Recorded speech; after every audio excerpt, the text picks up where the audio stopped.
What's up, guys? Just wanted to jump on real quick before our brand new intro to say happy Thanksgiving to every single one of you and your loved ones. And thank you guys so much for 50 episodes of Bettin and Boozin. It's been an extremely fun ride, and we can't do it without your support. So I just wanted to jump on real quick and personally say thank you guys for everything you guys do for us to support us between the power picks, watching these videos, getting our views to where, they would they would see to the boss that they would suffice. But thank you guys so much for everything you guys do for us. But now to cap off the 50 or start off the 50th episode, new logos, new intro, guys, as it's the banners are covering it, but you can see got a new border, got our socials up there in the top right, and now the new intro, guys. Enjoy.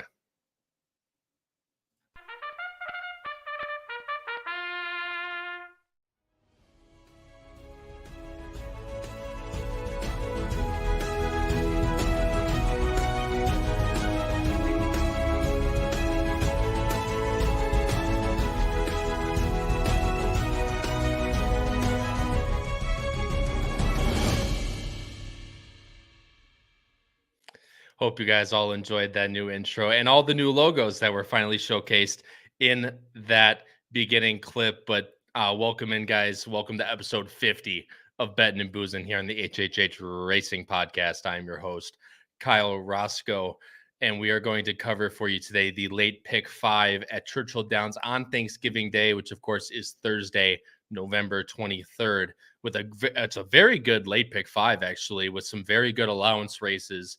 And two grade 3 stakes races. This is not a show you guys are going to want to miss. But if you guys are new here and you guys find yourself coming back on the regular and you aren't subscribed, why not? You guys are already coming back anyway. Please go below the video player and hit subscribe as well. Go down, hit that like button as you guys do all the time very well. Just please smash that like button to push out this video into the YouTube algorithm to hopefully get more people to the HHH Racing Podcast channel. You can see the socials going by in the top right there in both our Instagram, TikTok, and my Twitter at AP Roscoe K. Follow for all show updates and picks and everything else that goes out on a daily basis. Again, that's at AP Roscoe K. The other two are at Bettin and Boozin. Please go follow those if you can. Very special thing, by the way. You can see the next show is tomorrow. Again, that's Wednesday. Of course, we're showing this on Tuesday.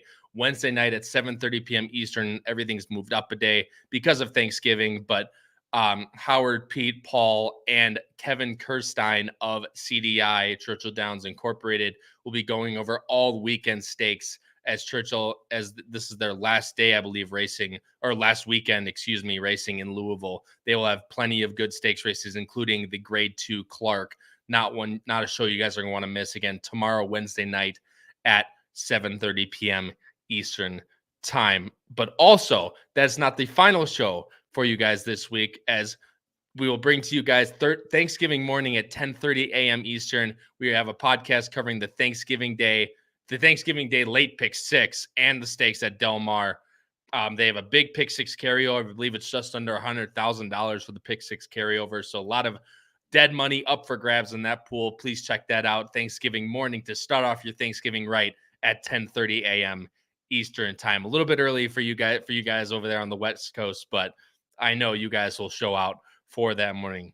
But real quick, guys, and again, if you are audio listeners, Apple Podcasts, Spotify, and Anchors, where you find every single one of those, not only episodes of Bettin and Boozin, but all episodes that aired on the HHH Racing Podcast channel. You can find the audio versions on Apple Podcasts, Spotify, and Anchor. And of course, please go to hhhracingpodcast.com for any about us info or previous editions of the HHH Racing Podcast Power Picks, which are still available to buy always.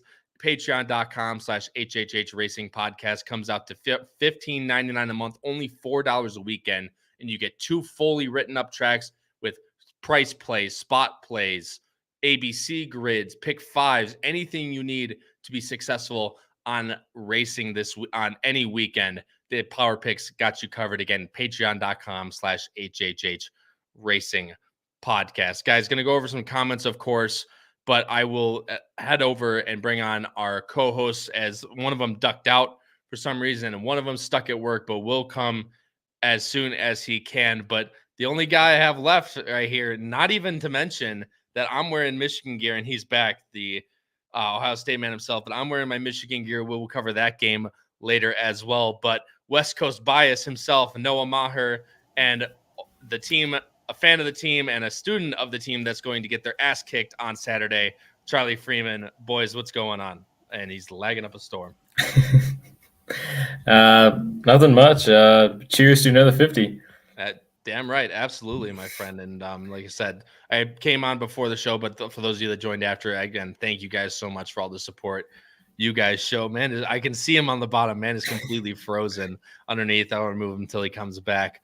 But going over some comments here, we have a lot of nice comments. Ralph Conti says, happy Thanksgiving to you all. Of course, Ralph, to you and your loved ones as well. Katie is here. Good evening. Happy Thanksgiving to you as well, Katie. Thank you so much for joining the show. Rob Ben, it's dinner time, not booze time here. Hey, when you're watching the show, every time's booze time, Rob. Thanks so much for joining the show, man. Greatly appreciate it. Sean Kane, happy Thanksgiving to you as well, my friend. Thanks so much for joining the show. The beautiful Emma, of course, is here. Thank you for joining the show, Emma. Greatly appreciate it, and for commenting on, because she knows I worked very hard on that intro. I was like, I away yesterday for like 3 hours trying to figure out how to animate in Premiere.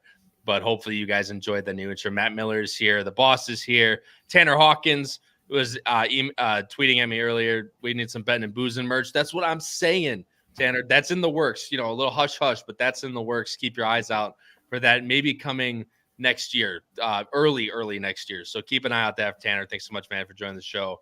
Greatly appreciate it. Paul Conlon is here. Gave up Boozin, but makes up Bettin every day. Happy holidays to you, Paul, as well. Thanks so much for doing the show. Greatly appreciate it. Tom Espinoza, thanks so much for joining this show, man. Sorry to hear about that. Your hopefully your family member is okay, but appreciate it, and happy Thanksgiving to you as well. Michael Austin is here. Charles B is here. Big Dog is here. Thanks so much for doing the show, man. Don't think I've seen your name before. Mary Chrysler. That's a good one. Love that, man. Jim Pilars, he's back. How about that? Thanks so much, Jim. Greatly appreciate it. And Jeffrey Wilson is, of course, here. Thank you guys, everybody, for joining the show. Greatly appreciate it. The man is back and at least moving, not frozen anymore. So, Charlie, what's going on, man? How you doing? Good. You know, I think it's just that team up north, Harbaugh, and then they're already trying to work at hacking my computer signal. If they can't hack the signals on the field, got to hack the computer signal. Hey, try to silence not me, the Astros, bro. No one's hacking signals on the field, but I mean, if they're hacking you, then that's a different type of issue, I guess. For if Michigan's hacking you, then I won't even be on their side at that point. But boys, we have a great sequence to cover, and of course, all things sports to cover afterwards. So everyone, please hang tight as we cover the late pick 5 at Churchill Downs on Thursday. Excuse me. I'm so used to saying Saturday. On Thanksgiving Day, Thursday. This starts in race number 8. It is an allowance optional claiming for $150,000, going a mile, 1 turn mile on the dirt, draws a field of 8, with the morning line favorite being the number 8 best actor for Pratt and Cox. Second choice is O Bezos on the rail for Gaffleone and Greg Foley. And third choice is the number 6 Pioneer of Medina for a newly switched trainer into Brad Cox with Luis Saez aboard. Guys, going to switch over to our picks right now. And like I said, Patrick is on his way home. Hopefully he can get here before our I know I'm laughing at him too. It's frozen again. No, he's home for Thanksgiving. It's not even dorm Wi-Fi, Big Dog, at this point. It's the family stealing the Wi-Fi, I would assume, or there's people outside snipping at his cables. Either one. But Noah, let's go on to this. I'm bringing up the picks right now. We're actually pretty damn different. Charlie, Patrick, and I are pretty similar, but you and I are really different. You have the number 3 Injunction on top for Carlo Vaccarezza. And as I switch over the picks right now, you got to tell us why we're wrong, my friend. What did you like most about about Injunction? Yeah, well, kind of looking at this race, I kind of thought, you guys all got best actor in the top 3, which is probably the right thing to do. But I just, with a lot of speed in here, and last time got a 97. I don't know how legit that was. I just feel like they were kind of running on a conveyor belt last time. I'm kind of inclined to try and beat him, and the same thing with Pioneer Medina, just because he can beat me if he comes back to what he was. But I'm just kind of not counting on that. But I ultimately ended up going with Injunction. Respectable numbers. If you look closely, his two best numbers are going one turn in miles. In the stakes race at Ellis, he actually was on the lead. And then at Churchill, couldn't quite get to Senior Buscador. But I just think, a horse that likes Churchill, a horse that's done well at the one turn mile, he's going to get some pace to run at, and I think he's just going to sit a really good trip.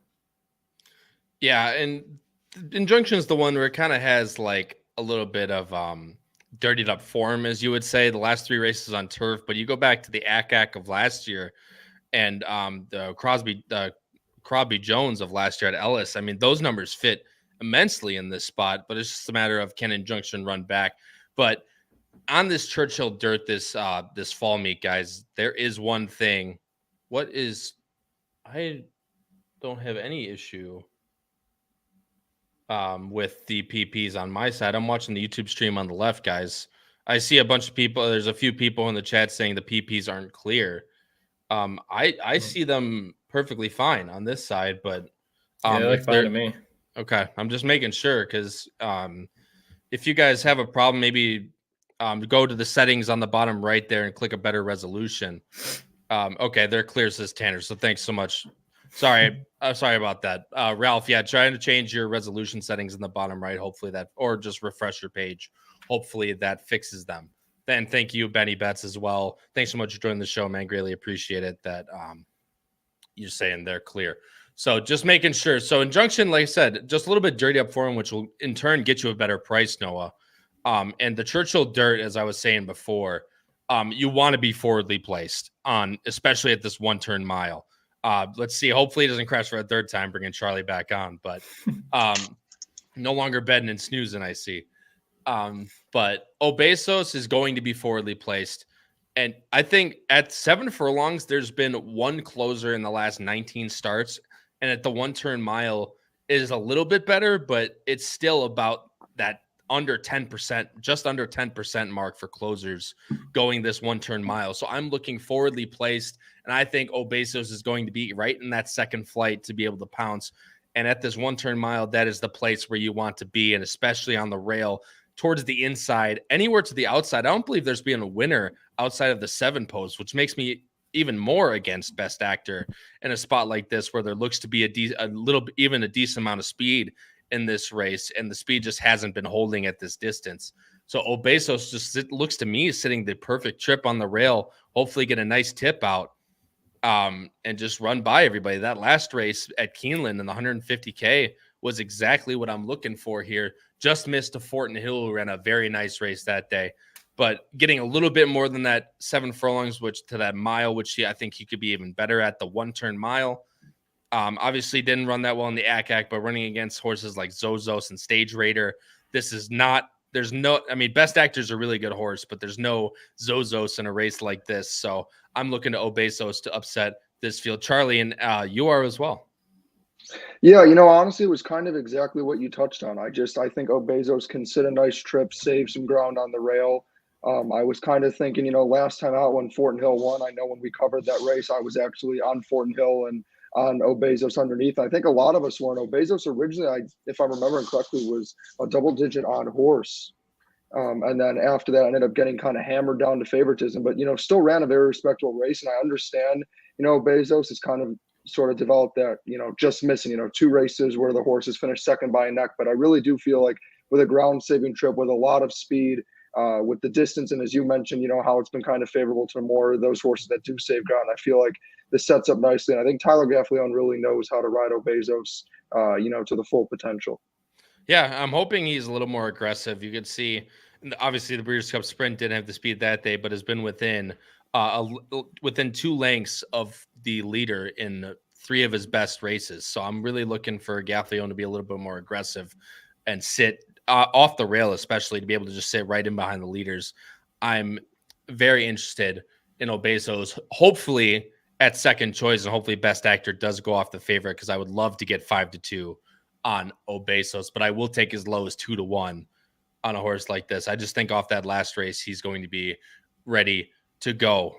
Charlie, we have the same picks, but I'm going to let Noah talk about the number 2, Twilight Blue, Patrick has in third as well, but on the screen right now is the only one that has him in his top 3. Noah, go ahead and finish off. What'd you like most about Twilight Blue? Yeah, I just simply thought, with a horse that, can be on the lead, but can also sit a little bit off, maybe we'll get the jump on horses like Injunction and Obesos. Yep. I just think, last time in the Fayette, he kind of had to duel with Speed Bias, who is a very fast horse. And then after that, he was kind of done. And, beating up on Howard's favorite horse, O'Connor, and Il Miracolo. So, really not that bad of a field. Another, horse for course. And just going back to kind of, I wasn't huge fans of the 6 or 8. So I felt a little more inclined to throw the 2 in. I mean, look, you'll probably get a little bit more than 9-2. They're banking off those last 4 speed figures before the dud in the Fayette. I mean, if he runs back, granted, those are 2 turns. You go back, but he has run well at the 1 turn. Actually, Oaklawn is 1 turn as well. You have to go back pretty far to be able to find 1 turn races, which is Oaklawn in the spring of 21 was the last 1 turn race. Twilight Blue actually ran, but a cut back on the dirt. Howard's favorite angle, but definitely one to look for as well, especially that looks to get the jump like Twilight Blue off the drop and off of basically a little bit of a drop in class. Charlie at the duck out for a second. Looks like I don't know if he's back. So Charlie, I'm gonna let you talk about here. Obviously, Best Actor is going to be on the lead, and you're gonna have to catch him. But as I touched on earlier, wire jobs is not really where you want to be on this 1 turn mile. And then Pioneer Medina, who's on the trainer switch with Brad Cox. Go ahead and talk about what you like most about them, second and third. Yeah, obviously it's nice picking up Flavien Prat, and as you kind of touched on, certainly a horse that's going to be forwardly placed and had a nice effort last time out, albeit, obviously an optional claimant of 80,000 isn't, anything where it's too crazy, but, still nice to see that improvement, and especially with Flavien Prat. And, as much as I don't like speed horses, it's always nice when you see one that wins going away rather than trying to struggle to hold on. So that was my main, things I liked, as well as the bullet workout. But the concerns obviously is knowing that it is Prat and Cox. You're not going to get much value. You haven't really seen this horse be able to actually get the job done recently. I understand the horse did win a grade 3, a while back in August of last year, but you see kind of as the last grade 3 effort this horse was in just did not fire. So you don't really know, I guess, what you're going to necessarily get. And I feel like there's just too many question marks for 2-1, but the horse is still too talented to not be in there. And I just think, again, there's a lot of pace, a lot of horses that want to go, and having to work your way over and have to cover that extra ground. I just think there's a lot that doesn't favor Best Actor. And for 2-1, there shouldn't be this many question marks. I completely agree with you. And going over to Pioneer Medina, you'll get a little bit better price, but it's kind of that same type of concern, no? Oh, absolutely. I mean, the main angle I was just taking is I like the fact that the horse has been with Luis Saez. I certainly think it's an interesting trainer change. Going from Pletcher to Cox is no sort of, knockdown, but, it's kind of rare you see, one of the best trainers in the world, or at least in the U.S., switch to another one of those trainers. You normally see if they leave one of those, they kind of downgrade in the ranks. So it gives me a little more hope for this horse. The other angle I was quite honestly taking is, again, as you mentioned, better value and price. And also, I just like the strength of schedule. I mean, you look and this horse has only been running in grade 3s. I understand Pioneer Medina is not consistently getting the job done. You see going against Westwell, Power, Rattle, and Roll. This horse has been running against extremely tough competition. So I just think, again, getting a softer spot, easier spot here, I'd rather get that value. And I think you'll get all of that 4-1, maybe more. The thing that I liked most about Pioneer Medina is he does like to go to the lead, but doesn't need to be on the lead at all. I think you look back at the Gulfstream Park race in the Harlan Hardy and the Mineshaft at Fairgrounds last year and earlier this year. I mean, he the optional claiming at Churchill and then the Mineshaft at Fairgrounds. He does not need the lead at all, was able to rate and just go past at the mile and the 16th distance. Granted, I know this is a little bit shorter, but I think the cutback could even help Pioneer Medina just sit a little bit closer or a little bit farther back and just be able to pick up the pieces late, especially if they go very fast. And especially with the trainer switch to Brad Cox, I don't think he's going to send both Best Actor and Pioneer Medina out for each other. So what I will say is that I think Pioneer Medina could sit a really nice trip just off, and maybe not good enough to win off the big layoff that he's on, even though he's working forwardly. I think Pioneer Medina could pick up the pieces late if those speed horses do end up dropping back. Maybe not get to a horse like Obesos, but second would be good enough for this horse off the long layoff. I think I'm going 168. Noah's going 312, and Charlie's going 186, and Patrick's going 812. Guys, going to switch over right now. Smoggy Froggy, thanks so much for the show, man. Greatly appreciate it. And Forsaken Son, two brand new viewers. Thank you guys so much for joining the show. Greatly appreciate it. Hopefully you guys stay and comment in the chat. Obviously, any other opinions you have. Obesos should be ready to run, at least in my opinion. And the Fiat, I do agree, but I like the cutback for Twilight Blue and could both me. So that's just a different. That's awesome. But either way, could improve off the cutback for Twilight Blue. And I do agree with you, Charles, that Best Actor does like being inside horses, or doesn't like being inside. But the fact of the matter is, if they go fast and the way the track's been playing, I know some people aren't, the track can play one way one day and one way the next, but just throughout the entire fall meet, the speed is not where you want to be on this one turn mile. But Best Actor could definitely win for sure. Guys, going to switch over to race number 9 here, which is the second leg in the late pick 5 on Thanksgiving Day at Churchill Downs. This race, guys, Noah and I talked about it before. This race is an absolute doozy. You have a lot of good returning horses that we haven't seen in a long time, and some recency horses that have run really well. And as I switch over the picks right now, you could see both Noah and Patrick are both going with the same horse, but Charlie and I have different horses completely. Charlie, I'm going to let you go first here, because as I switch over, you're going with the number 4, a horse we have not seen since the Kentucky Derby, Cyclone Mischief from Martin Garcia and Dale Romans. The morning line favorite is the number 2, Ducale. I don't even know if that horse will be the favorite come post time.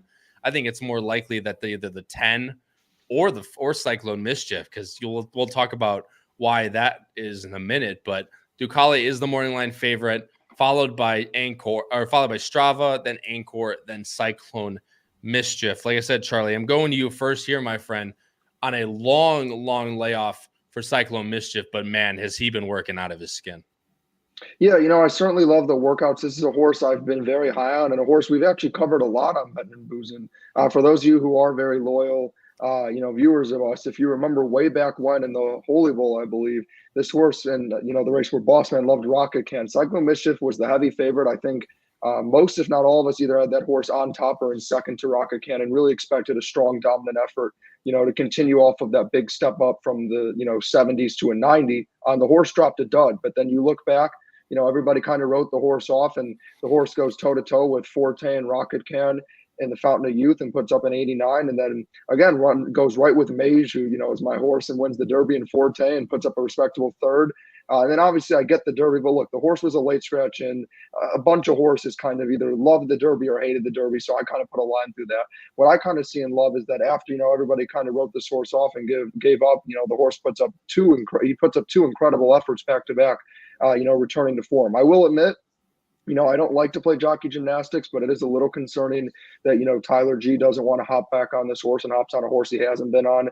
And, none of the other really, top jockeys want to top on. But at the same time, the horse has been working well. I've been a fan of Cyclone Mischief for a while, and, the horse, he's been able to get back to those repeat efforts. And I kind of just feel like if Cyclone Mischief can, again, just put a line through that Derby race and go back to those previous efforts, in my eyes, is the horse to be, and I love those 5-1 odds. Well, I mean, look, it's the long layoff, which is why the 5-1, but I mean, the Derby, something must have gone wrong. He was extremely wide in the Derby. You could see it in the trip notes to the right there, and just, nowhere close, never a factor, but this was comeback working for Romans, and Romans doesn't work them that fast. So when you see a horse like this working 111-3 and 59-3 leading up to this work, I mean, that's definitely something to keep an eye on, and that's why I have the horse in second.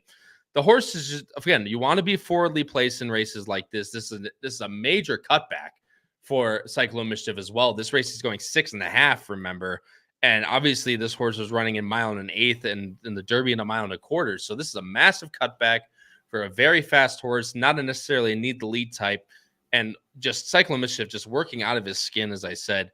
interesting for sure, and definitely going to take a look at where the money goes, because if this horse is favored, Cyclone Mischief could be very, very live come post time on Thursday. But no, I'll switch over to you, my friend. I'll let you go through your top three, as no one has them except for me. I have Ducale on my top line, but number 10 is Anchor, who I'm also interested in. I have in third for Philip Bauer, Rafael Bejarano, not the highest of profile connections, but ones that win at a pretty decent clip. Yeah, I kind of agree with Tanner Hawkins. I think this Philip Bauer runner is pretty live in here. With everybody coming off layoffs, and 6.5 might not be the ideal distance for him. I think the 6.5, 7 is perfect for this horse. And just the versatility for me kind of was the thing that kind of leaned me to put him on top. You look back at the Keeneland race, was also against Ducale.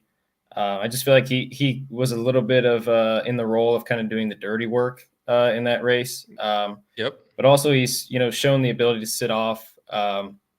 First start in the form cycle in August 5th.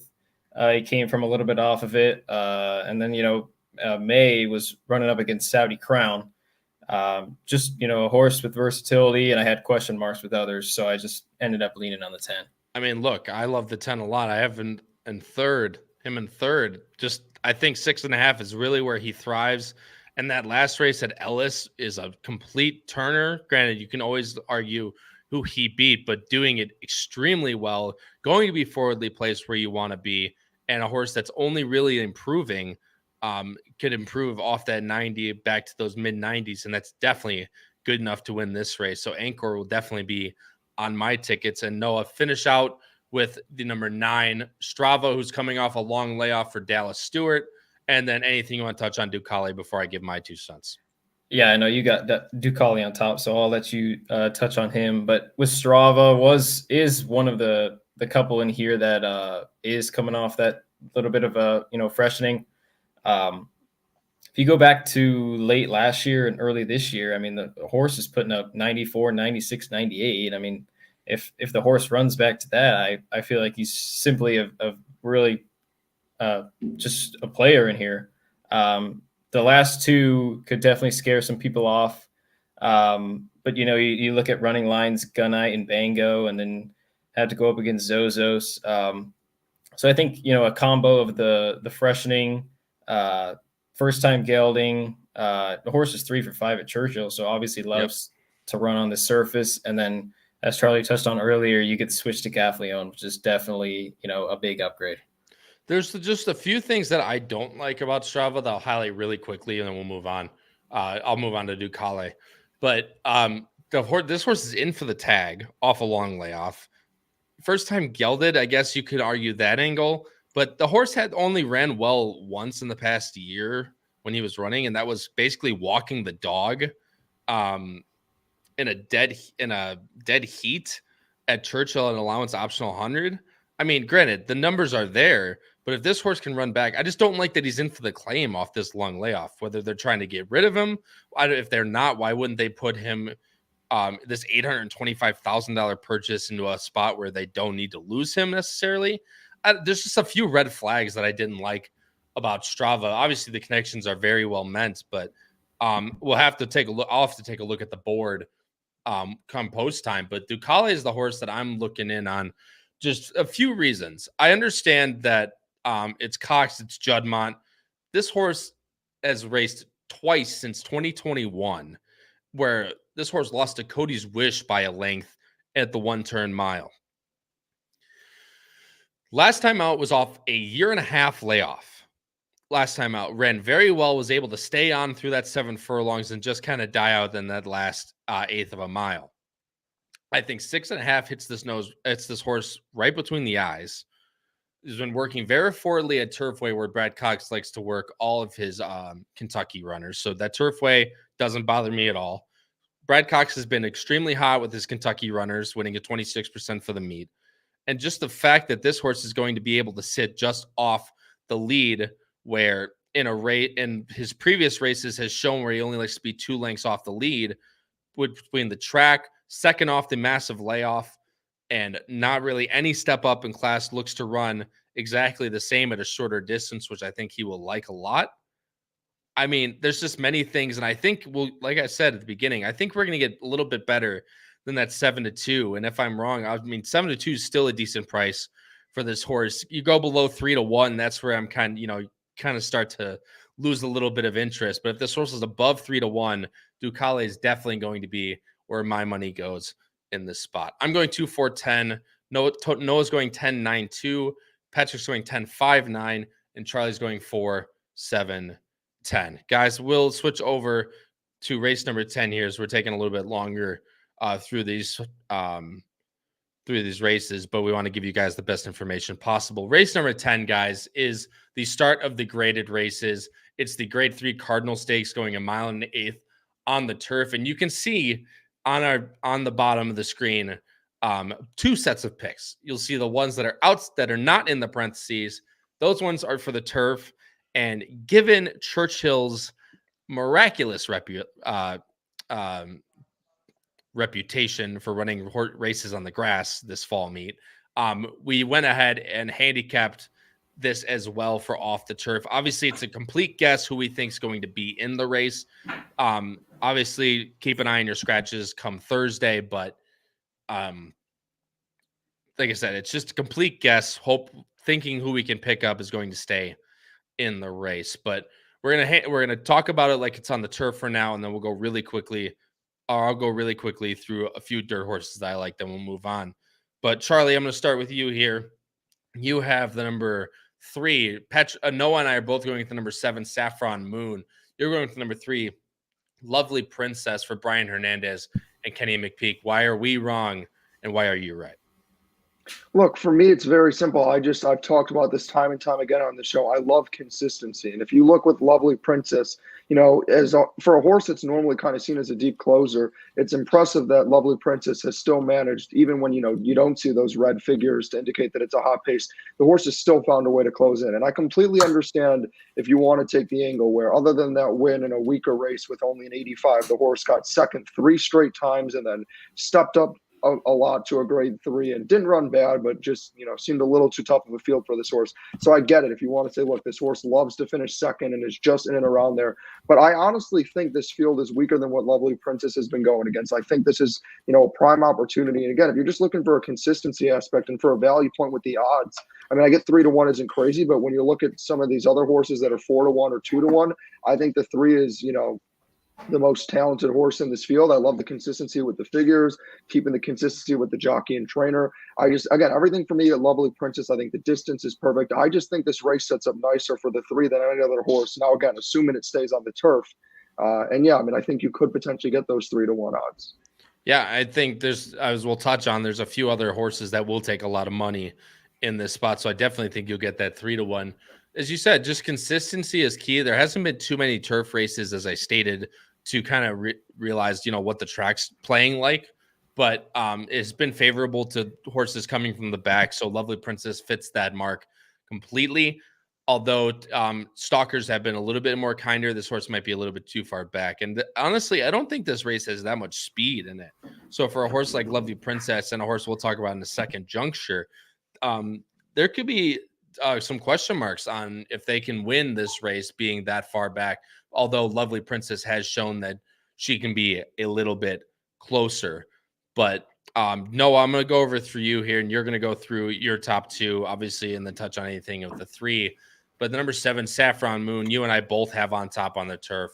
I mean, Chad Brown obviously hasn't had any of his 3 runners run well this meet so far, but never count on a Chad Brown. That race at Keeneland, granted, got a really nice trip, but that was a little bit of an eye-opener. Yeah, I thought it was too when I watched the race. The thing to me was what you kind of touched on, where there really isn't a lot of speed in the race. So in terms of, who's going to kind of get the jump, I thought it was this runner. Going back to that Keeneland race, maybe the numbers aren't as fast as the 3, but just visually, I was, really impressed. And the 3rd place finisher watches Birdie came back to win. Yeah. Just a combination of what I saw and the pace in the race. The one concern is definitely that Pratt doesn't run back. what I'm thinking is, Pratt and Cox kind of have their under the table negotiation. So Gaffleone hops on. But I probably not, something I should be too worried about. Yeah, it's interesting because Pratt jumps over to Juncture, who I'll talk about for a second. This is a horse that I've been chasing for a long time, and I mean a long time. I liked that Keeneland race a lot. Just got stuck in behind. I was there, and I really liked. The time I really liked her was at Indy, and that was the day. That was the Indiana Derby day where I was there. Just got stuck in behind everybody and just could not wrestle her way through. She was so live that day, and just hasn't come back to really run her race since then. I just think she'll be too far back in a spot like this where there's not a whole lot of speed. And if this comes off the turf, I don't think there's any way that she runs, frankly. So which is most likely a best bet, but we still want to cover in case they actually do end up staying on the turf. Juncture could be one and will take money for sure. I just don't think that she'll be able to get there with the type of trip that shapes up for Juncture. But Noah, with the number 4 here, you and I like her a lot for off the turf, but we'll talk about that in a second. You can touch on anything you want, but you have the number 4 Walkathon in second for on the turf.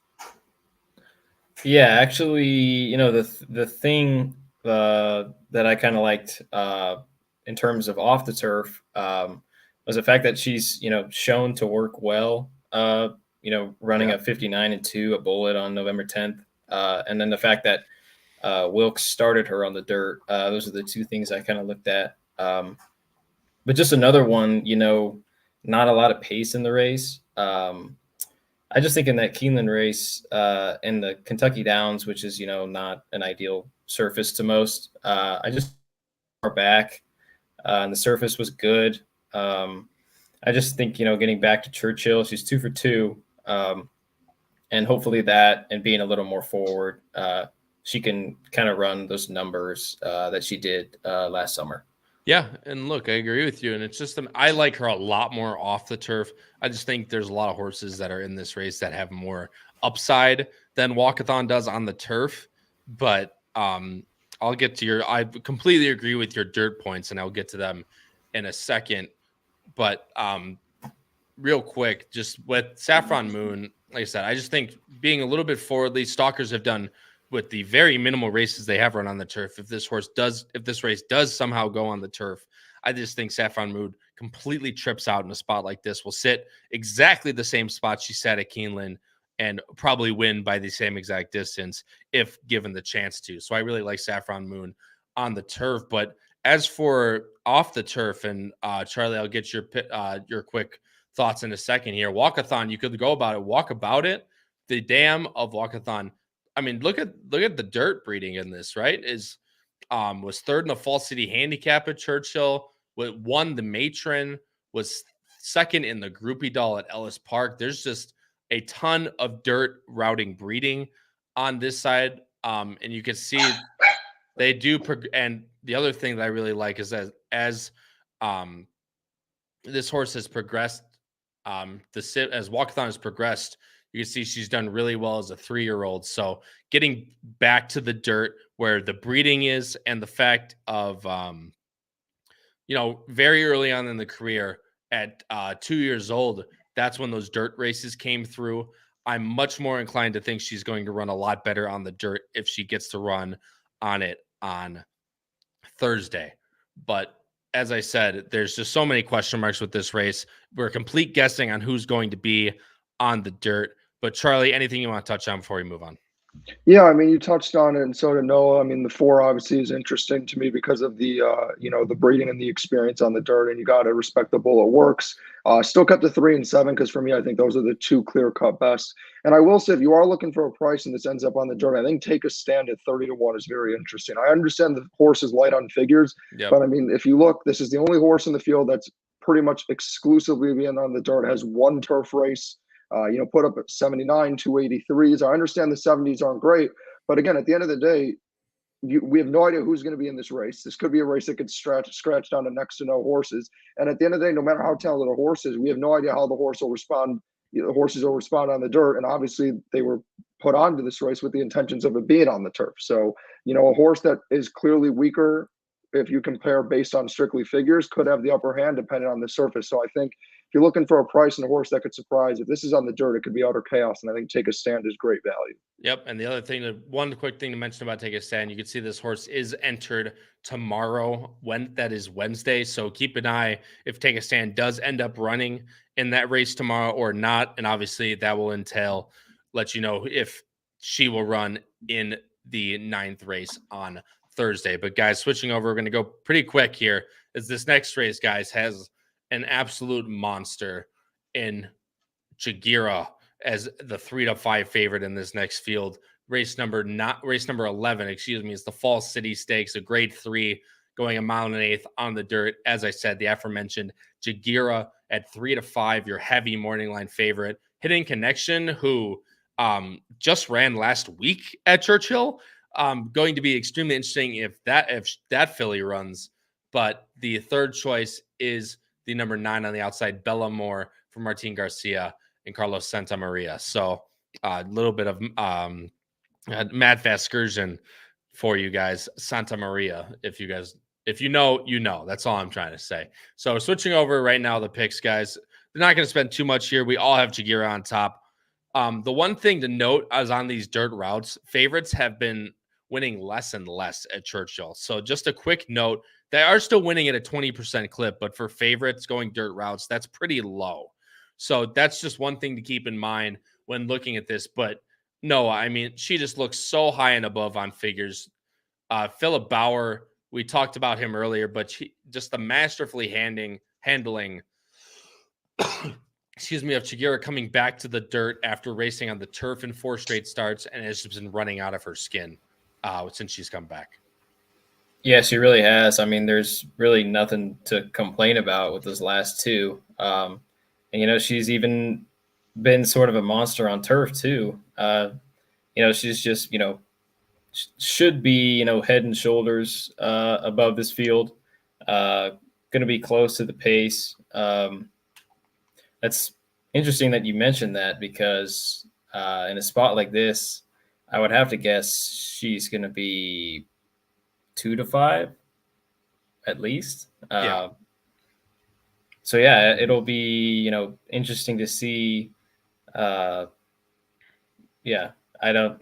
But no, really you're fine. I mean, say. it's really hard to bring it. It's really hard to pick against her in this spot. There are a few horses I think can challenge, and one horse I don't even have in my top 3, who, of course, the astute viewer Charles B mentions, who the other horse I was going to mention. But I mean, look, if she runs back to anywhere near that 93 or 98, I think Jagira probably wins this for fun, basically. If she can get the trip, I know she wants to be towards the lead.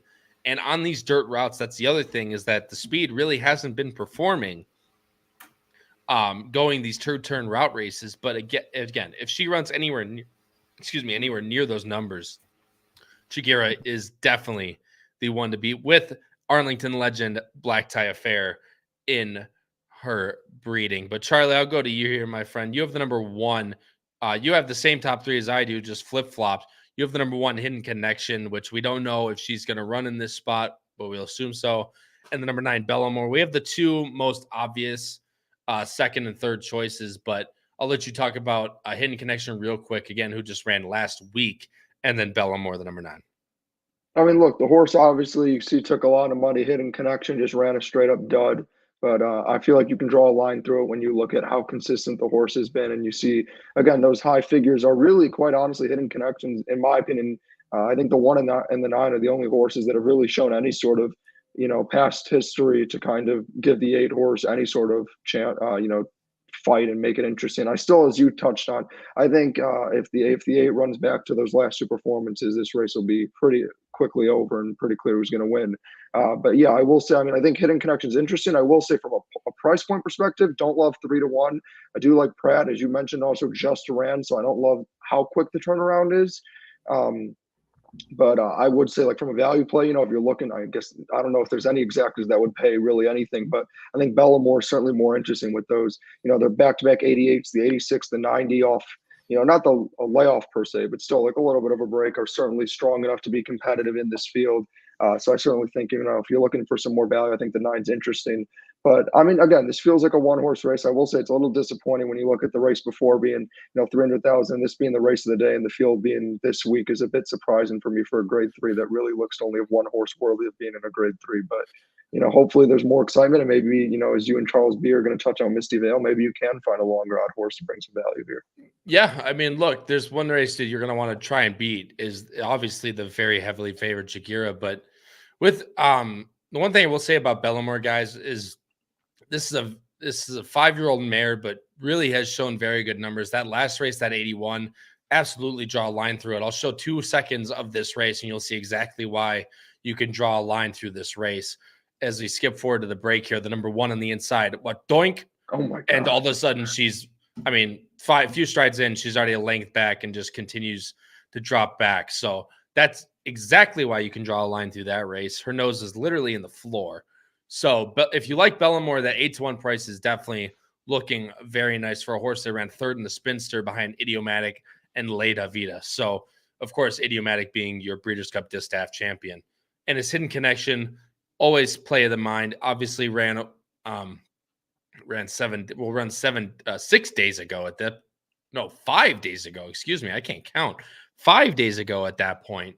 But if Calhoun doesn't think that she exerted any energy there, I mean, why not? Almost like a paid workout, actually a semi-paid workout at that point. Hopefully Hidden Connection, if she does run, can run well and back to her what we know from her in her previous form. But Noah, real quick, you have the number 6 in there. Distinctly Possible, a horse that I almost put in instead of Hidden Connection. I mean, look, that 96 in the Serena Song is easily good enough. Problem is that where else is that on her page? Yeah, that's definitely the big question. I was actually kind of intrigued with the 6 horse. I just I kind of didn't know if Hidden Connection would run back, and even if she did, that's coming back in 5 days, like you said, that's definitely not ideal. And then I've got Bellamore in 3rd, but I just feel like we've kind of seen what she can offer. I don't know if that's good enough to go with Jagira or however you say it. But I just have a weird feeling, you get these connections like this at 12-1 and they pop one, and then you're wondering how did I not have these guys at 8-1 at least. I've got her in 2nd. Looking back, when we get to our best bets later, I probably should have just played a straight 8-6 exacta. But I'm going to have her in a double just in case Jagira doesn't fire and I get these connections at a big price. Yeah, I mean, look, that's easily going to be at least 6, 7, 8 times, if not more, for that value. So it's always I always agree with throwing an extra horse in there, especially with that type of difference. Of course, you don't have to weight them equally. You can weight them differently. Like if the double's 10 times, you can weight 10 times less of your units and still get paid the same whoever wins.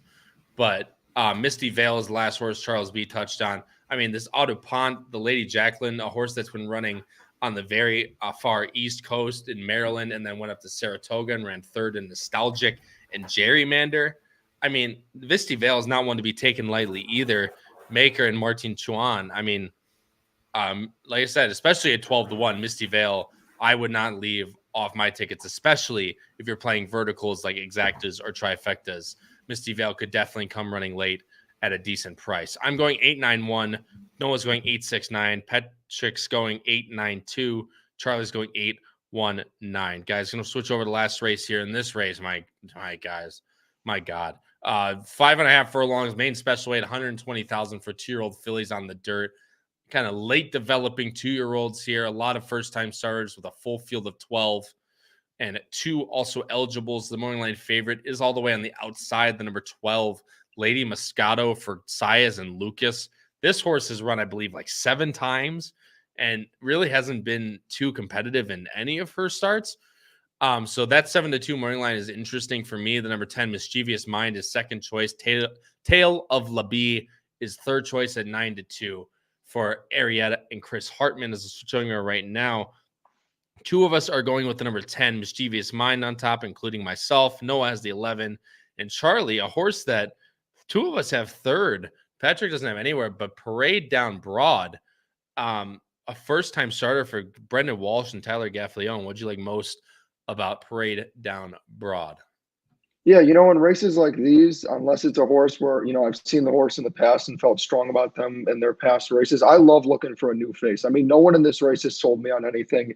And as you kind of touched on, I mean, as we like to say for those who are used to more of the, younger language, I think the 12 Lady Moscato is cooked. I mean, straight up, I think that horse is done for and is a money burner. So why would I look for a horse that has experience and didn't do much when I can get double the odds for a horse that could surprise? And, we've touched on before looking for certain jockey trainer combos that do well together. And I mean, I know it's more of a Kentucky Downs thing, but nonetheless, when Brendan Walsh and Tyler Gaffleone work together, you really bet on that duo and you kind of track that throughout. You're probably making a lot of money because the two of them just do tremendous work together and are kind of overlooked over, like the Chad Brown and Todd Pletchers when they have their Irad Ortiz or, Flavian Pratt duos. Those you get bet down a lot more. So I think you get a lot of value there. I mean, the horse worked 47-4, 48-2. Certainly wasn't a cheap horse either. Again, I just love whenever you see Gaffleone and Walsh together. I love the value of horses working forwardly.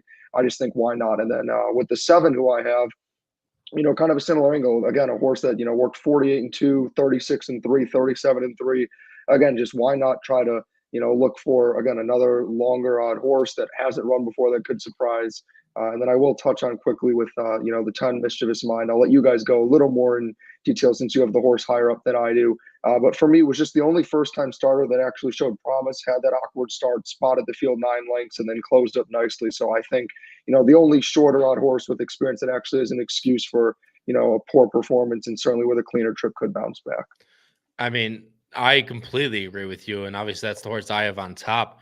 I understand it's Indy, guys. I understand that this horse broke pretty much 90 degrees out of the gate. Like the horse went out of the gate and literally turned 90 degrees. But for a horse to come back after that, especially a first-time starter, to be able to regain momentum and almost take second from a very heavy favorite, that's one I'm willing to play back, especially a horse out of the Phipps stable that has a very forward work tab. Mischievous Mind is definitely my top pick and is going to be mine to key around in a race where you could go so many different ways. But I like the one-time experience. Hopefully, a little bit more gate broken by now and can break and can go off of just under a month layoff for Tom Drury. Noah, I'm going to you next here. I have this horse in second, Tale of LeBee for Hartman. There's an angle where he doesn't do well second time out, but for a horse that's going to be on the lead, which is where I keep saying where you want to be on these dirt sprints at Churchill, and as long as she can clear, she's got a big shot. Strike. Strike. Hold the Kyle. He's on mute. You're muted. Brother. Oh, Strike. That's the first time I've done that too. Damn. Anyway, continue. Yeah. You guys threw me off. I lost my train of thought. But yeah, with Tale of the Bee, like you were saying, she's shown that she's fast. With these, CDI, we can't watch the race, but you can kind of see on paper that she broke last and then had to rush up. And then was, part of a hot pace going 6.5. And then barely got caught for second and was, 6.25 lengths in front of the rest of the field.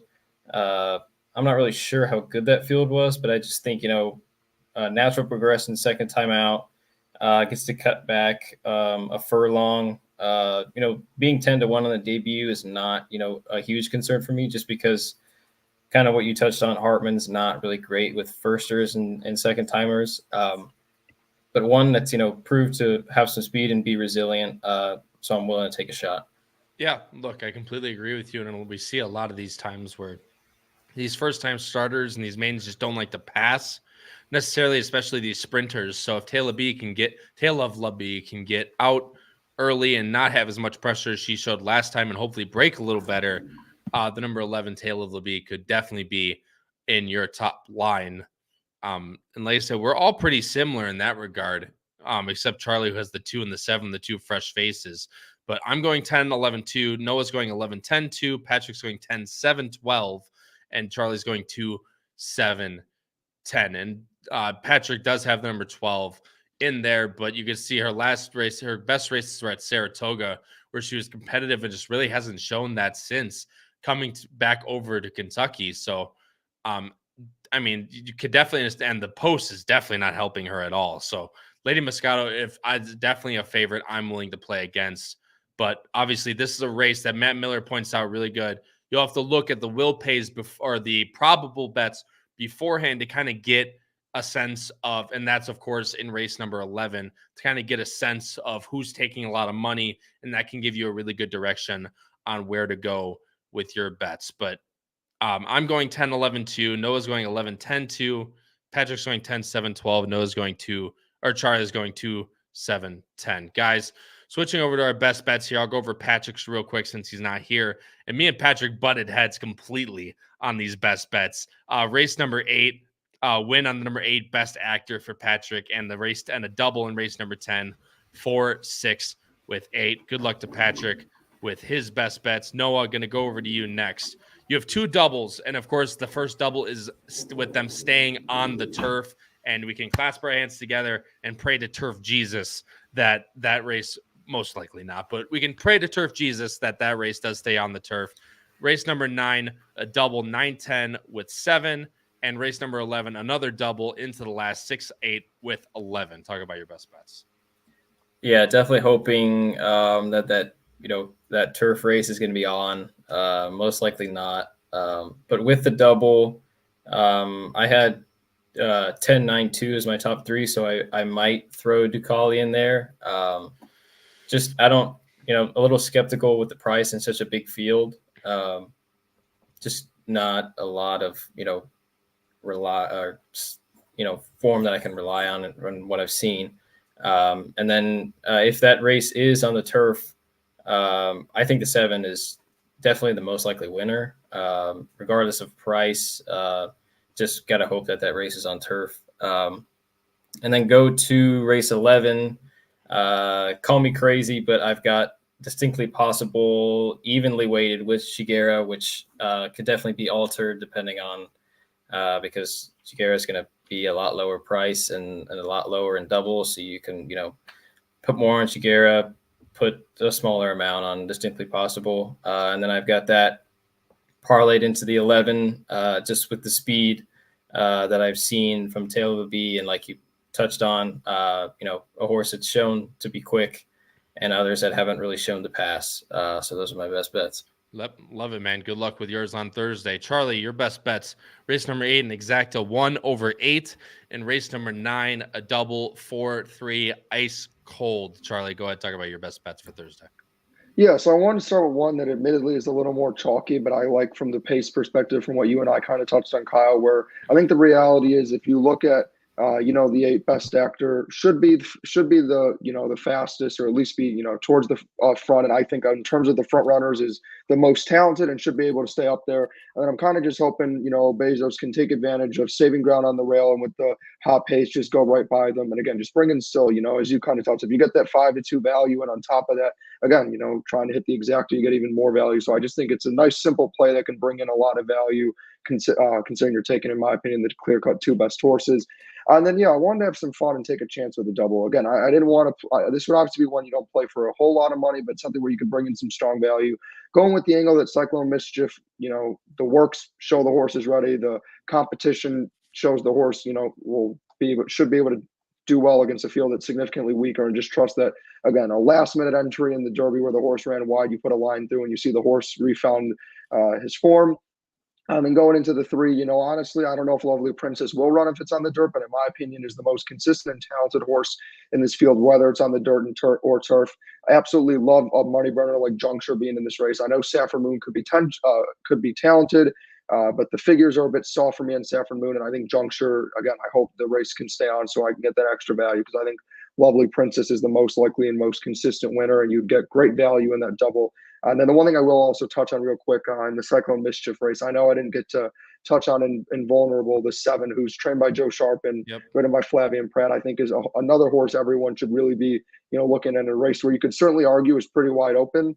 And, the horse took a really nice step forward last time out. Ran a 93 going at the 6 furlongs, which is where the horse actually started on debut, and they moved the horse to a mile and then went back. Was able to win going away. Had a bullet workout, 47 flat in a minute and 4. Love Pratt taking on. And again, for 8-1, you could do a lot worse. So I think Invulnerable is another horse to look for if you're looking for value. Yeah, and that's the other horse that we were talking about. That's off a very long layoff. So that horse has been off since last February at Fairgrounds. Now coming back about, off a 3-month longer layoff than Cyclone Mischief, but working just as well, and can hopefully take another step off a maturing layoff for Invulnerable. Charlie, good luck with your best bets. I'm going pretty skinny here, guys, and I'm going to go on the turf as well, but my double changes as they get off the turf. Race number 8, you guys know I talked about it. I love Obesos in this spot. I think he sits an amazing trip. I'm even willing to go down to 2-1 from that 5-2 morning line, but anything below that, I'm not willing to take whatsoever. I'm even a little bit dodgy at 2-1, but am willing to take it. Would love a 5-2 price on Obesos. Give me a win bet there. And race number 10, hopefully it stays on the turf, going 3-7 with 8, singling Shakira, and going with everyone, the main logicals except for Juncture. If that comes off the turf, I'm taking the number 4 and the 3-4, I believe. Hopefully, if the 7 stays on, I think he might scratch if it comes off the turf. But if he does, 3-4. If not, 4-7 with 8. Again, that's for off the turf in race number 10 for this Thursday at Churchill. But guys, that is going to conclude our horse racing segment for this episode. But don't you go anywhere, because this is the start of something very, very good. But first, guys, we're going to have to transfer from Churchill Downs. We're going to have to go to the big house, baby. It is Michigan, Ohio State in Ann Arbor this weekend. And guys, 2 versus 3 for basically for a spot in the Big Ten championship next week to play a, frankly, pardon my friend, dog shit team in Iowa, I believe is who they have to face, being that they won. And even though Northwestern won, Iowa with that crap offense gets to face one of these 2 juggernauts. As I bring up the line right now, you can see Michigan actually is actually now down to -3, Charlie. I don't know what you have, but they opened up at 4.5. This says 5.5. The line opened up at 4.5. But it looks like it's just keep getting bet down at 2 kind of lackluster offenses. Michigan, as you know, I'm a Michigan fan. Charlie's an Ohio State student and Ohio State fan. So we'll have a nice debate later, but 2 kind of lackluster passing offenses. We thought they were going to be a lot better. I don't know about you, Charlie. I know you're not the biggest fan of Kyle McCord either. I actually like J.K. McCarthy. I don't think they let him shine that much. But Michigan's running offense in Blake Corum is extremely, extremely stout. And obviously you have Harrison Jr. on the outside for Ohio State. But there's just a lot of different ways I think that this game can go. And Charlie, I'll kind of let you expound on it first. And then we do have a special guest waiting in the background for after you and I kind of give our first chance to give his 2 cents on the game. But Charlie, go ahead. Yes, I think this is certainly a very interesting dynamic. Again, as you mentioned, being a student here, a junior now, my 3rd year watching this game, certainly very different from the first 2. I think you can agree that the first 2 years, it was very clear the 2 different teams. You had Michigan, who are, well, I guess more so that team up north. I don't really like saying that name anymore.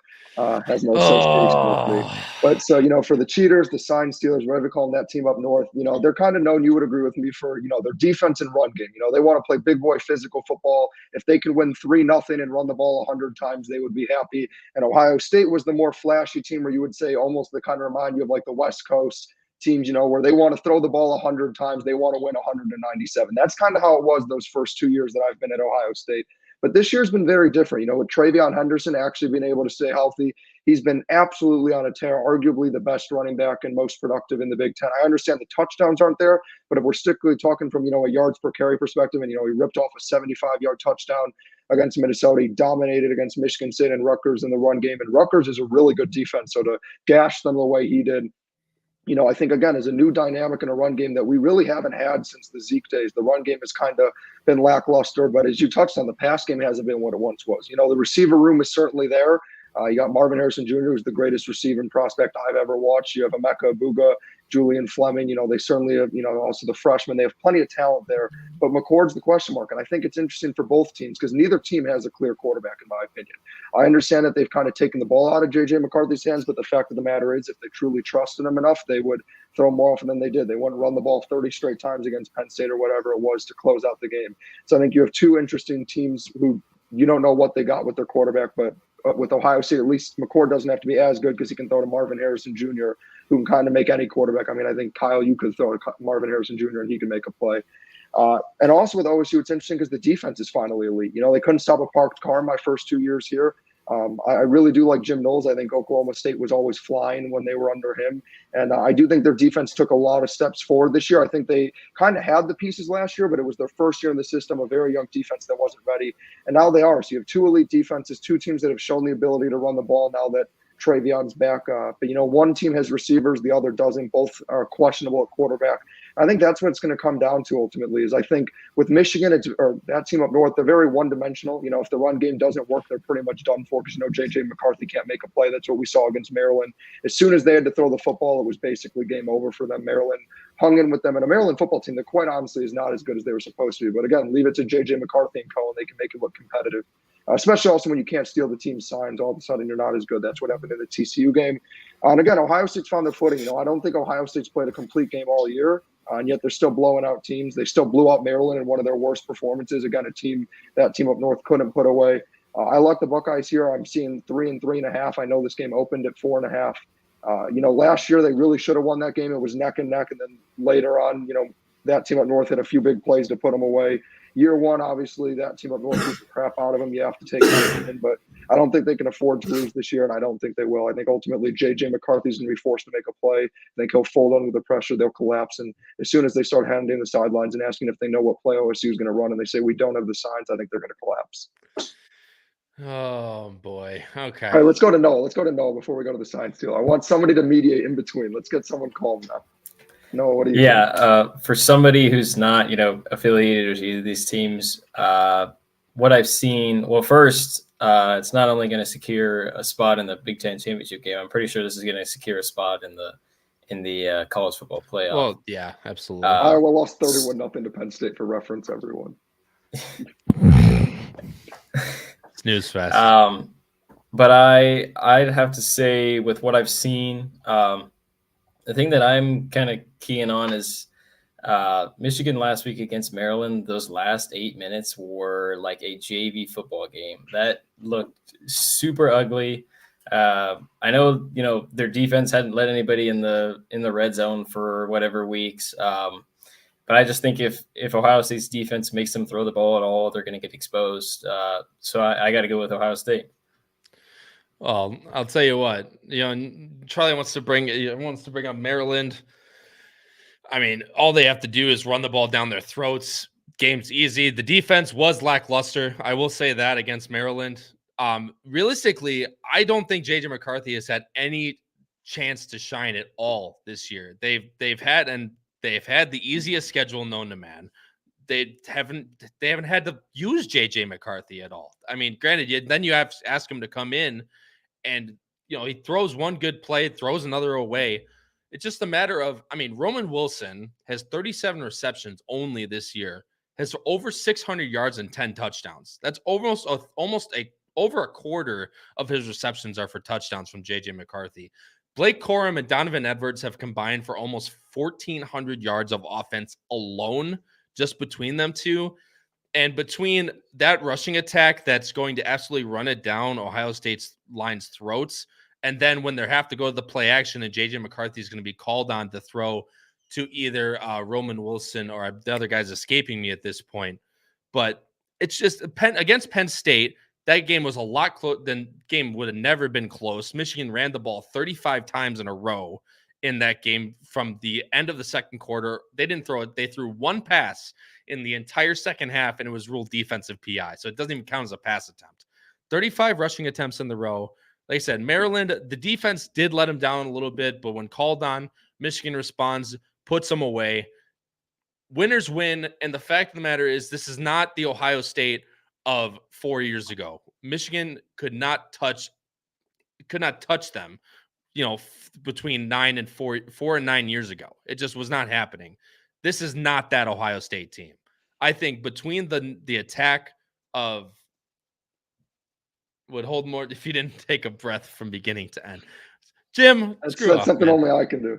Yeah, I know. That's Charlie. Charlie just talks and talks and talks and doesn't let anyone else in. Just fact of the matter is, I just think the dual offense between Corum, Donovan Edwards, and being able to then rely on JJ McCarthy to be able to make throws to guys that can get away from a little bit better, but still not the best Ohio State secondary at the Big House in Ann Arbor. I think Michigan stands a very good chance to beat Ohio State this year. But there's one guy that wants to give his 2 cents in, and this is going to be the true mediator because the man himself, you guys all might know him as the boss, but the boss wants to come in and give his 2 cents. Going to bring him on right now. Howard Kravitz. Howard, my friend, surely you got to be on my side, right? Surely.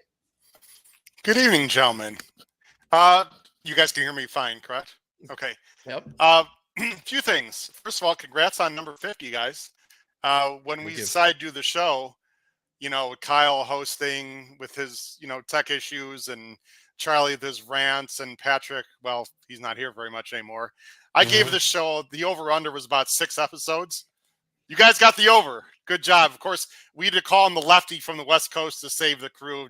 Noah, of course, saved the day, and now look at the show. It's just blossoming. But no, I'm just kidding, guys. Seriously, Kyle, amazing job. I'm so proud of you, man, what you've done. Appreciate it. You guys have just gotten better and better with the way you're wearing the technology and your analysis of horse racing, and the fun you guys are having, the chemistry. Charlie, you're a lot of fun to listen to all the time. Noah, great job coming in a little bit later in the game, but so glad we have you. And Patrick does a great job. So anyway, great job, guys. Congratulations on 50. Now, let's talk football. Let's go back a little history lesson, boys, shall we? Because I come prepared when I'm on the Bettin Boozin show. I've given 3 big predictions on this show in general since it's been on. I don't like to come on much, guys. I want you guys to, easy with the thumbs down. No, easy. We'll pull you off in a heartbeat. Let's talk about my visits on the show. The first prediction, and you can go back and listen to it. No, I'm not going to bring up a clip. Was the Chiefs over the Eagles in an upset in the Super Bowl, because they said when push comes to shove, you got to trust Mahomes over Jalen Hurts in the fourth quarter. Bam. Chiefs win. The next prediction, I came on and sung a song from Elton John. His song is Rocket Man. The horse, Rocket Can, wins the Holy Bowl at like 7-2. I'm 2 for 2, right? Yep. Then there was a race for Sean. Okay, that didn't work out too well. Who finished last with a 2 buyer? Okay, obviously something happened, right? Now we go on to today's prediction. Guys, here's my gut feeling. You guys know these teams better than I do. I've been watching these teams all year, but very closely the last 3 or 4 weeks. And I'll get serious here for a minute. My big take here, I just don't like the vibe with Michigan right now. And I know it's a lot deeper than that. I don't like the way JJ McCarthy is playing. I think he's better than he's showing, but he just hasn't played well. They haven't played well the last 2 weeks. And this whole narrative to me that it's a home game and therefore they get the 3 or 4 points is a bunch of hoo-ah to me. I don't think home field advantage matters much in this game. I really don't. Ohio State, their best win is better than Michigan's best win by far. Let's not forget Notre Dame was undefeated in that game, right? When they played each other, and they were a national championship threat at the time. And they are very similar to Michigan, Notre Dame, who had supposedly had the best offensive line, and they were going to run over Ohio State, and Ohio State wasn't tough enough. Just ask Ryan Day. He'll tell you how tough they are. And they managed to survive that game, and I think they grew up in that game. That was a huge win for Ohio State. Have they played a great schedule? No. I think they have more to prove. I think they're more hungry. I think they're more balanced on offense. And I don't think they're going to let Michigan just run the ball.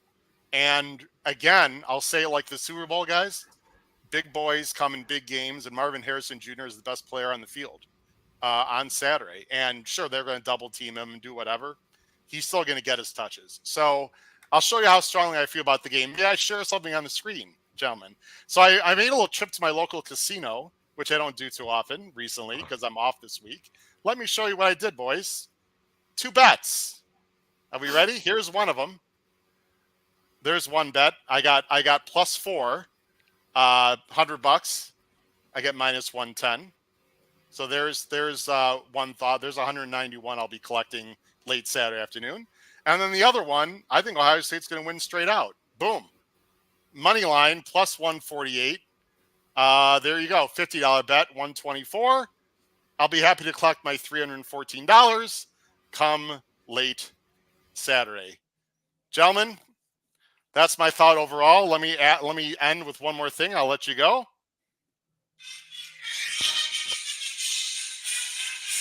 Come on, Charlie, sing it with me. I can't sing. If I could sing, There we go. Let's go, Ohio State. Here we go. All right, Howard. Thanks for coming, man. Appreciate you. And that's about it. Yeah, you guys are disgusting. Either way, when it comes down to it, there's gonna be 110,000 fans in that venue, all chanting to the Michigan fight song after Michigan wins the game. And 108,000 of them or so are going to be going home disappointed. The reality is, after Michigan wins 31-20. It won't be that high scoring. Let's be realistic here. You have 2 elite defenses, and it's supposed to snow. Realistically here, if we're being unbiased, I don't know if either team's breaking like 20 to 23 points. It's going to be cold. It's going to be snowing. You have 2 physical football teams that want to punch each other in the mouth. The reality is the last 2 years, that team up north has punched OSU in the mouth, and they haven't been a strong team. They weren't able to take the punch. I'll own it. This year, that team in North, I mean, the reality is this. They're a weak team mentally. They're broken. They are trying to play through the hardball thing. They tried to pretend in the interview, you have your coach crying and all. These people in the comments saying, oh, my God, RIP Jim Harbaugh. I didn't know he died. Yeah, that's because they're holding a funeral now that they can't cheat. So that's why they're overreacting. OSU played against the best offensive line in the country early on before they could prove they were ready against a Notre Dame team that's known for running the football and smashing you in the mouth, which they did against just about every team. And then they saw OSU and realized this team was different. This team is different. They're physical. They want that team up north to try to run the football. They want them to try to beat them. It's not going to work as well this year. Sure, maybe they'll break off a few Notre Dame did ones. that against a great USC team too, right? No, they did. I mean, they did kill that USC team. They blew them out. But the reality is that team up north intentionally schedules cupcakes. They don't want the smoke. They want to be guaranteed 11-0 headed into this game. Yeah, they want to be guaranteed 11-0 to go into this game. OSU was willing to take those risks. They passed with flying colors. They're the actual battle-tested team. They went on the road and needed that gutsy drive. As much as I hate on McCord, you can't, whether you like him or hate him, you can't avoid the fact that he did lead that gutsy game-winning drive against Notre Dame, which shows he can handle the heat. He can handle the pressure in the spot. And again, that's one thing it comes down to. When OSU eventually shuts down that run for that team up north and they have to start to make a play, JJ McCarthy is going to be freaking out. He's going to realize, once they can tell me in advance exactly what play OSU's running. He can't make a throw. We saw that against Maryland on the road. Could not make a play. He can't make a play. That defense broke against Maryland. I promise you they will break against Marvin Harrison Jr. He will do whatever he wants. Send 2, send 3, send the entire defense on him. He'll still get open. He'll still catch. At the end of the day, all McCord has to do is say, hey, Marvin Harrison Jr.'s got to be open somewhere. He's got to be down there somewhere. Throw that ball up anywhere, and it's caught for 6. And honestly, unbiased prediction, I'm probably going to lean towards OSU like 23-17-ish. But I would not be surprised if OSU just goes in there and beats the crap out of them. Wouldn't shock me at all. I think they're going to be freaking out on that sideline. They're going to be looking over to Harbaugh for desperation help, realize they don't have them. They're going to, look over to their coach and say, hey, do we know what play they're running? Do we have the signals? They're going to say they don't. They're going to panic, and OSU is going to beat the crap out of them. Signals, no signals, noodles, don't noodles. What the fuck you want, dude? They're going to win. I think 24-19 is a great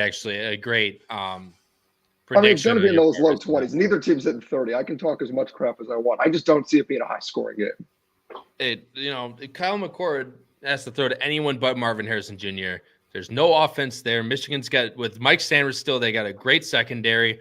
They can shut Marvin Harrison realistically is the key, because I have no worries about Henderson in the backfield. I really don't. I think Michigan's D-line is very good, and their edge rushers are some of the best in the country.